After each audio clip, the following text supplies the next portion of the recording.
A equipa trabalha na análise para curso de Medicina Geral em Timor-Leste, atualiza serviços para Primeiro-Ministro.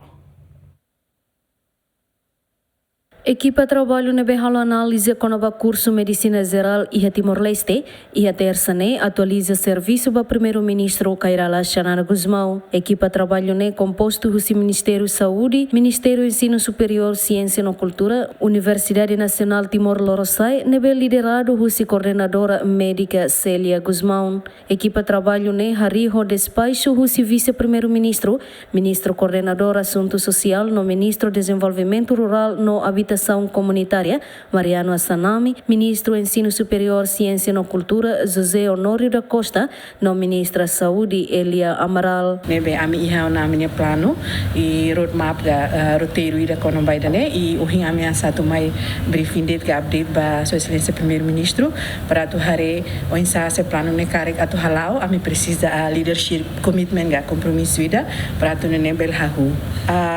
Ami sida ko apresenta plano ne asa o ring ami mai para tu briefing de também serviço, mas be plano né ami se hato quando ami hatamo os documentos nomos e na be agenda para tu be hatamo ba conselho ministro. Se ami briefing de também serviço, se junho tu agora liu com novo resultado ami né análise de situação ba curso medicina geral né be halau ela né.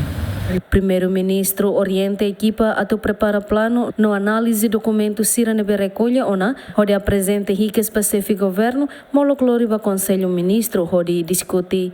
Bem-vinda Ximenes, Luciano Amaral, GMN.